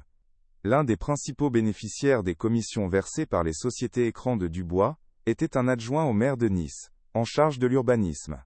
Cet homme politique avait personnellement supervisé et approuvé, contre toute attente et malgré l'avis défavorable des services techniques, un projet d'extension majeur de L, Étoile d'Azur 5 ans auparavant. Le pot de vin était désormais prouvé. La corruption N n'était pas une simple hypothèse, elle était documentée, chiffrée, datée. Le meurtre de Chloé N était que la partie émergée d'un iceberg de criminalité institutionnalisée, un système où le pouvoir politique, les affaires et le grand banditisme dansaient une valse macabre, et où sa sœur avait eu le malheur de vouloir arrêter la musique. Sentant le filet se refermer, Alain Dubois tenta un dernier coup de poker. Utilisant une ligne téléphonique prépayée, il contacta ses partenaires corses pour organiser sa fuite. Il avait besoin d'argent, d'une nouvelle identité, d'un passage vers l'Amérique du Sud. Mais les enquêteurs, qui avaient anticipé cette manœuvre, avaient déjà placé tous ses comptes connus et secrets sous surveillance. Au moment où il tenta d'effectuer un virement depuis une banque en ligne suisse, une alerte se déclencha au commissariat. En quelques minutes, tous ses avoirs furent gelés par une ordonnance d'un juge d'instruction. Il était piégé, sans argent, sans issue. L'homme calme et maître de lui n'existait plus. Il était devenu un animal traqué, acculé, et donc, infiniment plus dangereux, car il n'avait plus rien à perdre. Julien, de son côté, était consumé par l'image de ce 3e homme sur le ponton. Il ne pouvait attendre que la police suive ses procédures. Il décida de puiser dans ses propres ressources, dans ce réseau informel que sa famille avait tissé sur la Côte d'Azur depuis des décennies. Il contacta d'anciens employés, des fournisseurs, des pêcheurs du port, des gens qui voyaient et entendaient tout mais ne parlaient jamais à la police. Il montra un portrait robot du complice, réalisé à partir de la description du serveur. Il cherchait un nom, un surnom, n'importe quoi. C était un jeu dangereux, une incursion dans un monde qui, N, n'était pas le sien, où une question de trop pouvait être fatale. Mais il était guidé par une certitude. Identifier cet homme était la clé pour comprendre toute l'étendue de la conspiration et la véritable dynamique de la nuit du meurtre. Après 2 jours de recherche infructueuses, une piste se matérialisa enfin. Un vieux pêcheur, à qui son père avait autrefois rendu un grand service, accepta de lui parler dans la pénombre d'un hangar à bateau sur le port de Nice. L'odeur de poisson et de gazole était suffocante. Le vieil homme jeta un œil au portrait robot et cracha par terre. « C'est le Corse, murmura-t-il. Un boucher. Il travaille pour les Orsini. » Il lui donna son vrai nom, Antoine Rossi. Au moment où Julien enregistrait ce nom dans son téléphone, sentant à la fois le triomphe et une peur glaciale, le bruit d'une caisse qui tombe derrière lui le fit sursauter. Il se retourna brusquement, le cœur battant la chamade. Une silhouette massive se détachait de l'obscurité, bloquant la seule sortie du hangar. Hillman était pas venu seul. La silhouette massive qui bloquait la sortie du hangar se déplaça avec une lenteur prédatrice, sortant de l'ombre pour entrer dans la faible lueur d'une ampoule nue suspendue au plafond. L'homme était immense, son visage buriné semblant taillé dans le granit. Un sourire qui n'atteignait pas ses yeux froids et sombres se dessina sur ses lèvres. Julien sentit un frisson glacial lui parcourir aile, échine. Il n'avait pas besoin de confirmation. Était lui. Antoine Rossi. Le Corse. Le vieux pêcheur à ses côtés se figea. Son visage devenant cireux de terreur. D'autres ombres bougèrent dans les recoins du hangar, 2 autres hommes, silencieux et menaçants. L'odeur de gazole et de poisson salé semblait soudain se mêler à une odeur de mort imminente. Julien comprit avec une clarté terrifiante qu'il n'avait pas trouvé une piste. Il avait suivi un appât, et la mâchoire du piège venait de se refermer sur lui avec un claquement métallique. « Julien Beaumont », dit Rossi, sa voix un grondement grave qui vibrait dans la structure métallique du hangar. « Il faut te reconnaître une certaine ténacité. C'est de famille, je suppose ?» Il fit quelques pas, ses bottes lourdes écrasant des coquillages brisés sur le sol en béton. « On te suit depuis que tu as commencé à jouer au détective avec le vieux flic. On a vu la visite à la gouvernante, la petite discussion avec le serveur pleurnichard. On a même apprécié la scène de famille avec papa. Tu as remué beaucoup de choses qui dormaient tranquillement. » Chaque mot était prononcé avec un calme terrifiant, une démonstration de contrôle absolu. Il ne le menaçait pas directement. Il lui montrait l'aile étendue de sa surveillance, le déshabillait de tout sentiment de sécurité, lui faisant comprendre qu'il n'avait jamais été qu'une souris dans un labyrinthe dont Rossi tenait la sortie. La peur de Julien se mua en une rage impuissante. « Alain Dubois est un problème », continua Rossi en s'arrêtant à quelques mètres de Julien. « Un comptable glorifié qui s'est pris pour un caïd. Il a paniqué. Ta sœur, elle l'a poussé dans ses retranchements. » Un éclair de quelque chose qui ressemblait à du respect passa dans son regard. Elle avait du cran, Chloé. Bien plus que cet idiot. Elle est venue le voir ce soir-là, sur le ponton, avec des preuves. Pas des soupçons, des putains de relevés de compte. Elle allait tout balancer à votre père. Dubois a essayé de l'embobiner, mais elle n'a rien lâché. Rossi fit une pause, savourant l'effet de ses paroles sur Julien. J'y étais là. Je devais m'assurer que Dubois récupère les documents et la fasse taire. Pas comme ça. Mais il a perdu la tête. La peur l'a rendu stupide. La confirmation de sa présence sur les lieux frappa Julien comme un coup de poing dans l'estomac. Un flash brutal et sensoriel submergea Julien, le transportant 9 ans en arrière. Il voyait par les yeux de Chloé. Le froid mordant de la nuit de décembre sur sa peau nue. Le clapotis rythmé des vagues contre les piliers du ponton. Le bruit lointain et étouffé de la fête. Une autre vie, un autre monde. Elle tenait fermement les documents dans sa main, le papier glacé froid contre ses doigts. En face d'elle, le visage d'Alain Dubois, déformé par la lumière blafarde de la lune. L'odeur de champagne sur son haleine, mêlée à celle de la peur. Sa propre voix, plus stable qu'elle ne l'aurait cru, énonçant les faits, les chiffres, les noms des sociétés écrans. Elle ne suppliait pas, elle n'accusait pas, elle constatait. Elle lui laissait une dernière chance de s'expliquer, avant de tout révéler à son père. Elle était en contrôle. Elle ne voyait pas l'ombre immobile sous les pins, l'observant comme un loup observe un agneau. Dans le souvenir fantôme, la tension monta d'un cran.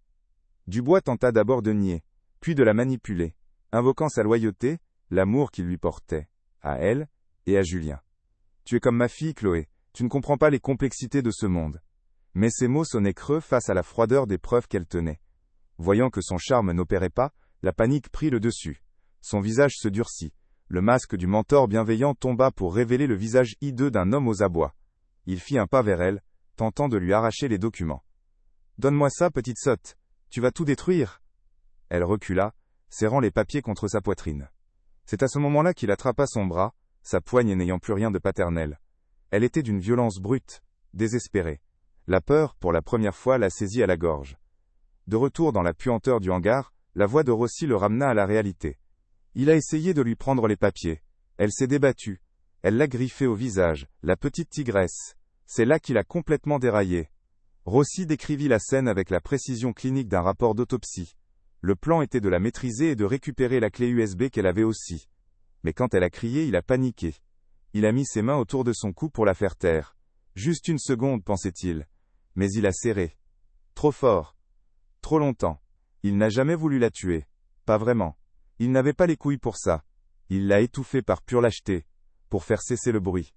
Julien sentit la nausée monter, imaginant le dernier souffle de sa sœur, le son de sa vieillesse, éteignant à cause d'un lâche terrorisé. Mais elle était plus intelligente que nous tous, ajouta Rossi avec une pointe d'admiration non feinte. Pendant qu'il la tenait, elle a fait quelque chose d'incroyable. Elle a vu ma manchette. Un costume sur mesure, un cachemire particulier. D'un geste désespéré, elle a arraché quelques fibres du tissu avec ses ongles et les a coincées sous la pierre de sa bague. Julien retint son souffle. Quand on a déplacé le corps, j'ai vu sa main fermée. J'ai pensé qu'elle tenait des cheveux de Dubois. On a essayé d'ouvrir son poing, mais la rigidité cadavérique s'installait. On ne pouvait pas risquer de lui casser les doigts, ça se verrait à l'autopsie si on la retrouvait. On l'a enterrée avec, on a pensé que ce nuit était rien. Il regarda Julien droit dans les yeux. La bague est la preuve. Pas pour une inscription. Pour ce qu'elle cachait. L'ADN d'un deuxième homme sur la scène du crime. Le mien. La révélation explosa dans l'esprit de Julien, avec la force d'une supernova. La douleur et le chagrin étaient balayés par une vague de fierté si intense, qu'elle lui coupa le souffle. Chloé. Sa brillante, sa courageuse Chloé. Dans ses derniers instants luttant pour sa vie, elle n'avait pas seulement combattu, elle avait pensé. Elle avait analysé, planifié, laissé une dernière bouteille à la mer, une preuve microscopique mais irréfutable, cachée à la vue de tous, protégée par le symbole même de son héritage. Les mots du billet prenaient désormais tout leur sens. Ce N était pas une simple indication, C était un testament de son génie et de sa volonté de se battre jusqu'au bout. La haine qu'il ressentit pour Rossi, l'homme qui avait regardé cette scène sans intervenir, était si pure et si violente, qu'elle lui donna la force de lui tenir tête. Rossi, sentant peut-être ce changement, avança sa pièce maîtresse. Dubois est fini, il parle trop, il est faible, il est une menace pour nos affaires. Et toi, tu es une menace aussi, mais on peut trouver un arrangement. Il marqua une pause, laissant le poids de sa proposition s'installer. Je te livre Dubois. Sur un plateau d'argent. Je te donne un enregistrement, où il avoue tout, où il prend toute la responsabilité du meurtre. Tu auras ta justice. Le monde verra le monstre qui a tué ta sœur. En échange, tu nous donnes la clé USB, et tu oublies mon nom, le nom de mes associés. Tout.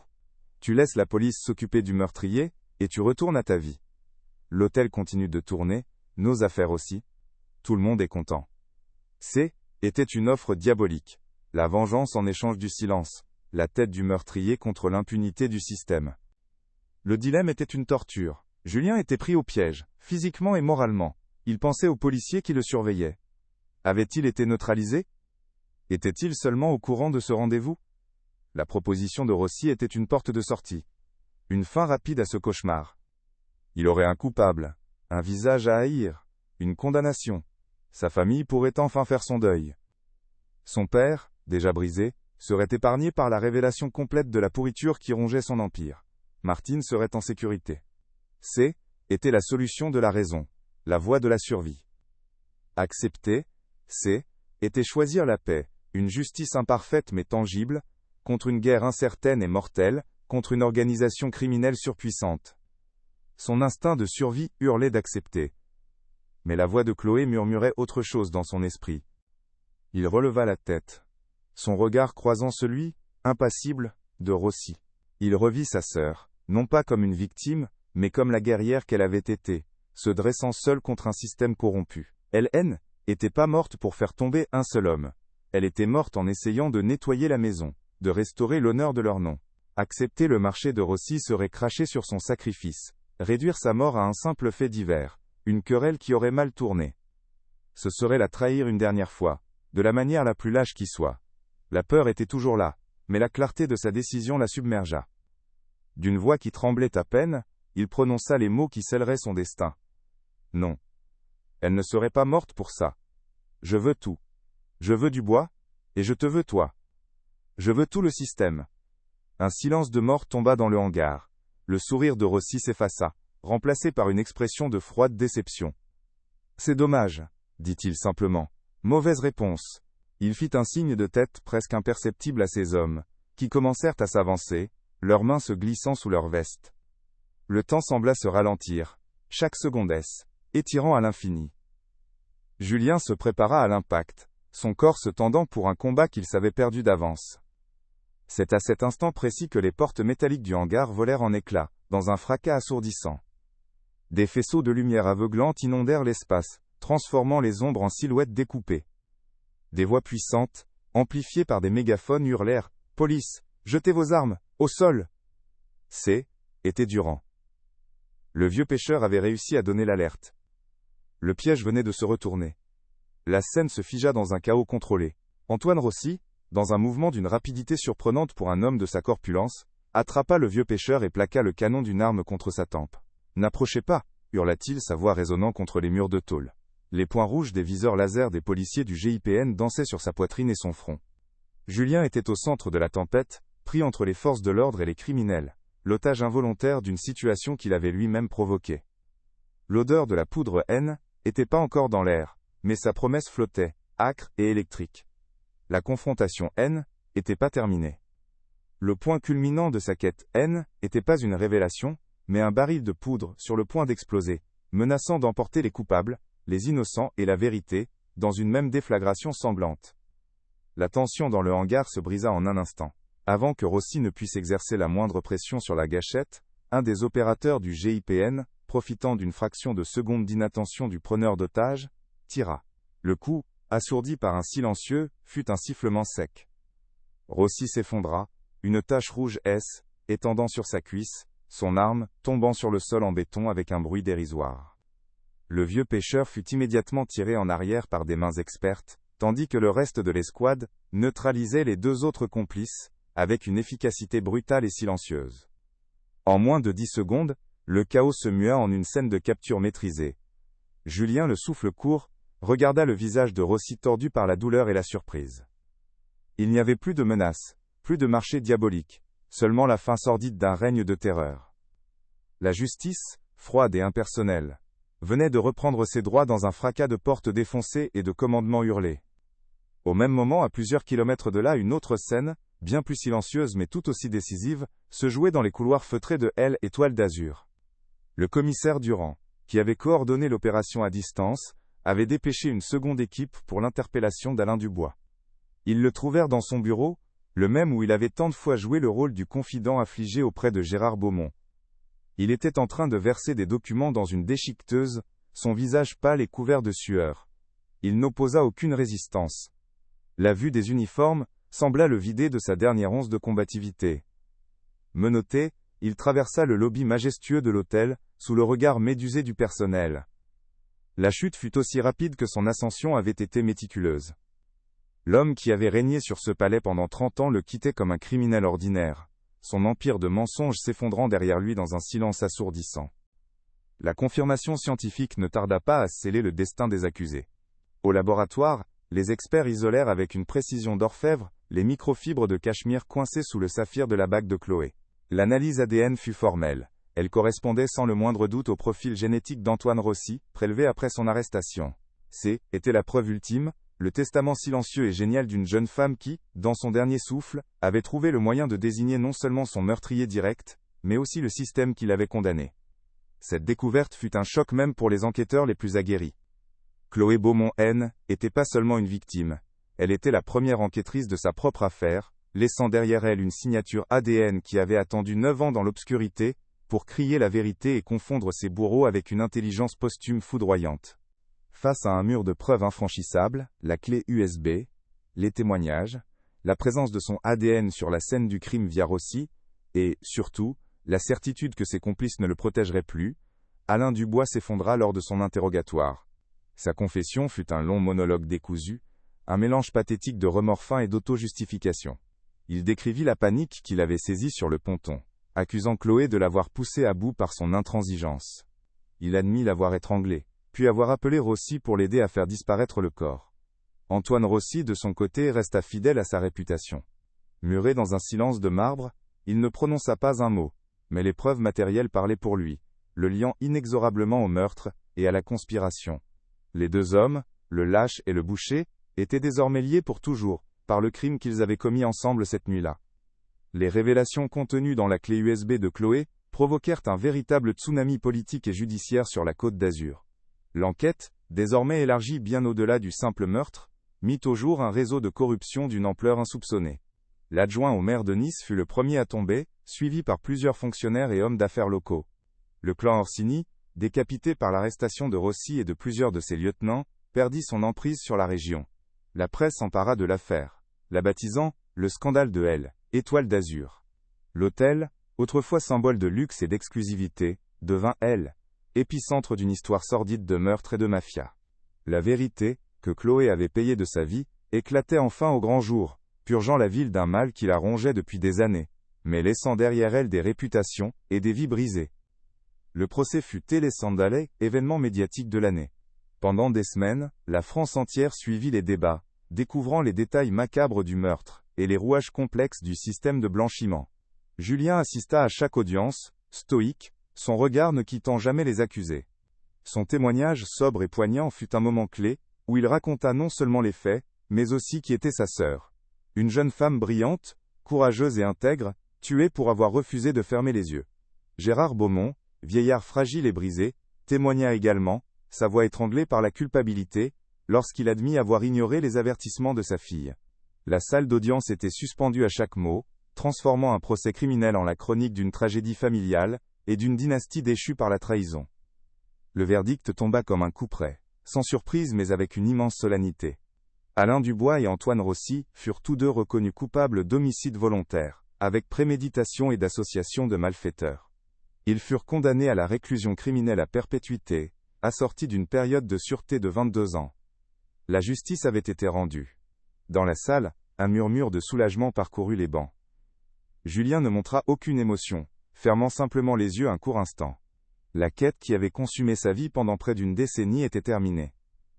Il avait tenu la promesse faite à sa sœur, mais la victoire avait un goût de cendre. La justice pouvait condamner les coupables, mais elle ne pouvait pas ramener les morts, ni effacer les cicatrices laissées par leur absence.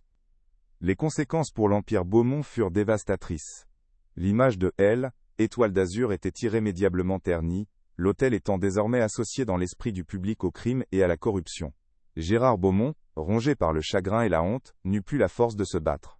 Quelques mois après le verdict, il annonça la vente de l'ensemble du groupe hôtelier à un conglomérat international. Était la fin d'une dynastie. Le nom Beaumont, autrefois gravé en lettres d'or sur les façades des plus beaux palaces, s'effaçait, emporté par le scandale. Pour Julien, cette vente fut une libération. L'hôtel N était plus sa maison, mais un mausolée rempli de fantômes. Sa destruction symbolique était une étape nécessaire pour qu'il puisse, enfin, commencer à reconstruire sa propre vie, loin de l'héritage empoisonné de son père.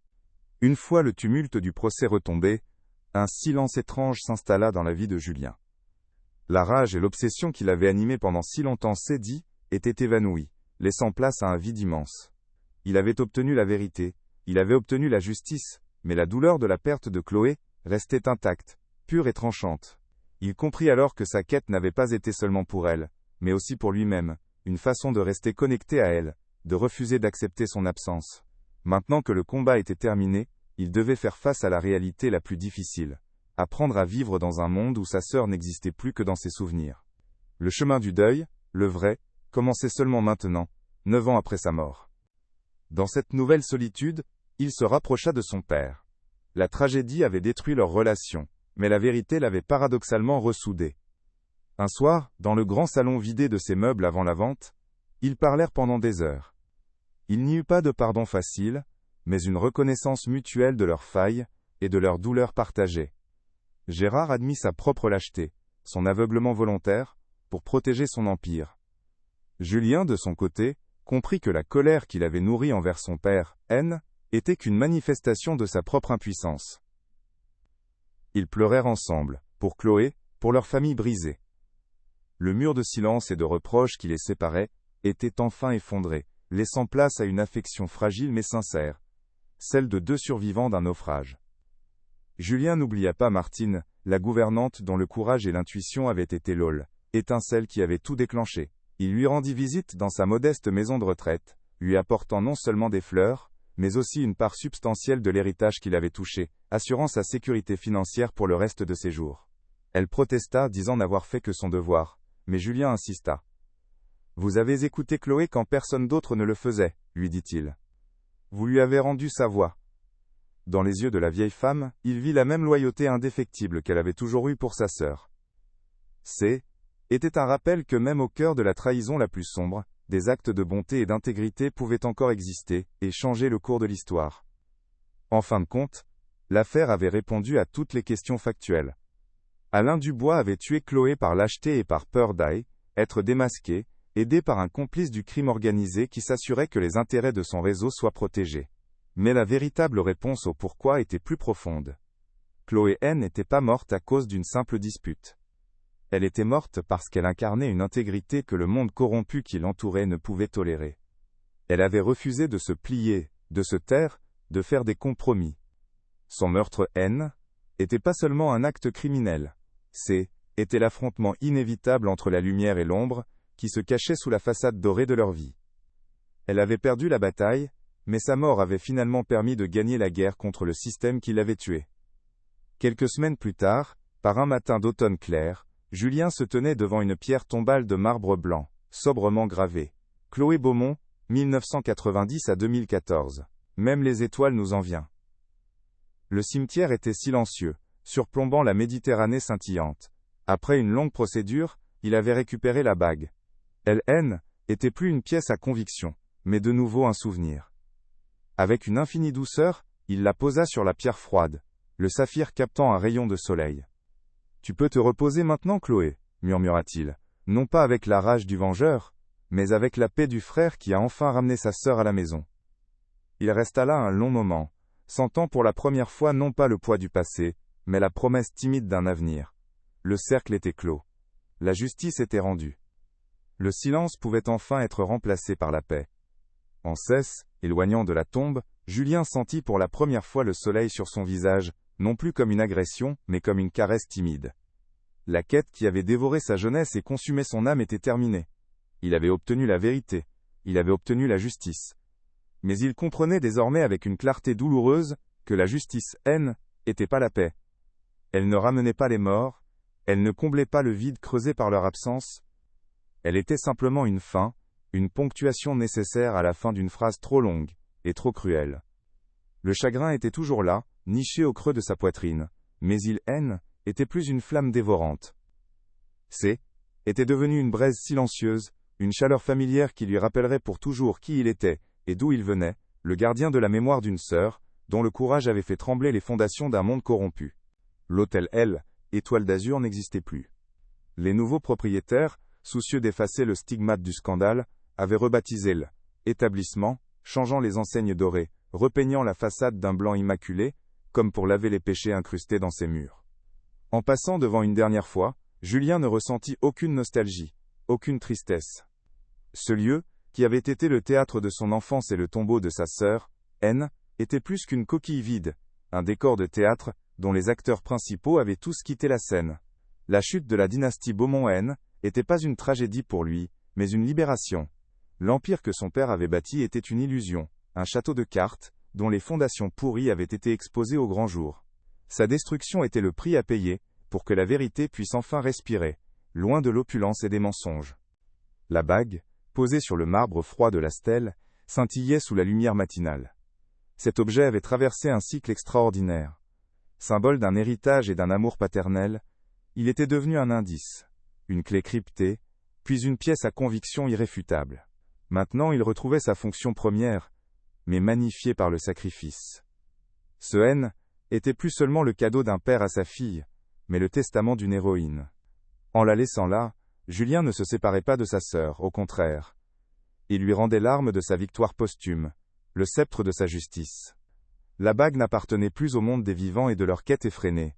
Elle appartenait à l'Eul, éternité, veillant sur le repos de celle qui, par son intelligence et sa volonté, avait prouvé que même face à la mort, on pouvait encore laisser une trace indélébile, une lueur capable de percer les ténèbres les plus profondes. La vérité, Julien l'avait appris à ses dépens, mais n'était pas une force apaisante.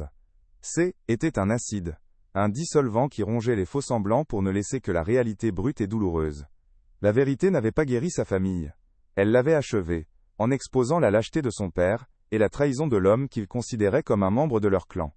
Mais dans cette destruction il y avait une forme de pureté. L'honneur du nom Beaumont-N était plus dans les murs d'un palace, ou dans les colonnes des magazines mondains. Il résidait désormais dans le sacrifice de Chloé, dans son refus d'accepter la corruption comme une fatalité. Elle n'avait pas été tuée par un simple homme, mais par un système entier de silence et de cupidité. Et en tombant, elle avait emporté ce système avec elle, donnant à sa mort un sens qui dépassait de loin la simple vengeance. Les ondes de choc de l'affaire continuaient de se propager en silence. Le commissaire Durand avait pris sa retraite, non pas avec l'amertume d'un échec, mais avec la sérénité du devoir accompli, passant ses journées à pêcher au bord de la mer, le regard enfin apaisé. Martine, la gouvernante, cultivait son jardin, loin du faste et des secrets, sa vie simple étant la preuve que l'intégrité n'avait pas besoin de reconnaissance pour exister. Quant à Gérard Beaumont, il vivait reclus dans un appartement parisien, un vieil homme hanté par les fantômes de ses enfants et par le poids de ses regrets.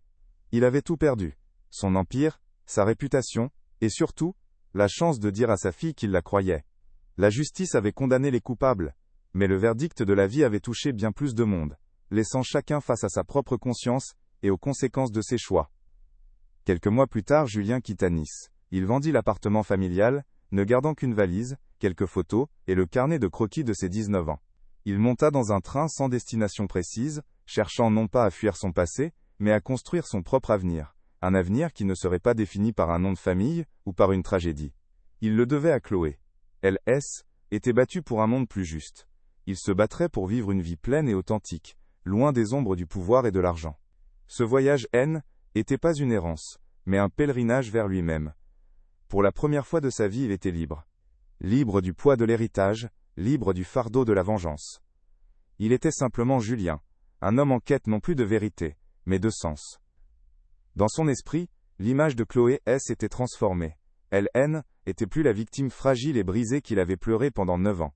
Elle était redevenue la jeune femme solaire, et déterminée qu'il avait toujours admirée, mais dotée d'une force nouvelle, quasi mythique. Son dernier acte de défiance, ce geste de glisser une preuve sous la pierre de sa bague alors que la vie la quittait, était devenu pour lui une source inépuisable d'inspiration.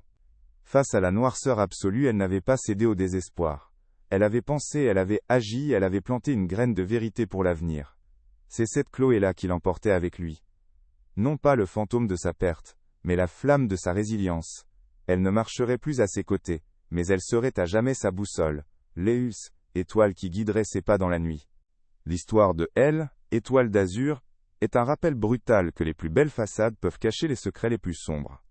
Elle nous enseigne que la corruption prospère dans le silence, et que la vérité exige souvent un sacrifice immense. Un simple morceau de papier, une intuition, une bague offerte avec amour. Parfois, les plus petites choses peuvent devenir les leviers capables de renverser des empires et de faire éclater des conspirations que l'on croyait éternelles. La voix de Chloé Beaumont avait été réduite au silence une nuit de décembre, mais son dernier murmure, porté par la loyauté et l'amour fraternel, était transformé en un cri de tonnerre qui avait fait trembler la Côte d'Azur et rendu la justice à ceux qui pensaient être au-dessus des lois. Le luxe n'est qu'une illusion. Seule la vérité, aussi douloureuse soit-elle, demeure. Le cas de Chloé Beaumont est peut-être clos, mais il ouvre une question bien plus vaste. Combien de secrets similaires dorment sous la surface dorée de notre monde, attendant qu'une main courageuse vienne gratter le vernis? La chute de cet empire du silence ne fut que le début d'une prise de conscience bien plus large. Si cette histoire vous a touché, si elle vous a révolté, alors aidez-nous à continuer de mettre en lumière ces récits. Aimez cette vidéo, partagez-la, et surtout, abonnez-vous pour ne rien manquer de nos prochaines enquêtes. Dites-nous en commentaire ce que cette histoire vous inspire. Car chaque secret révélé, chaque voix rendue à une victime, est une victoire contre l'obscurité. Et il reste encore tant de ténèbres à éclairer. La quête de vérité ne s'arrête jamais vraiment.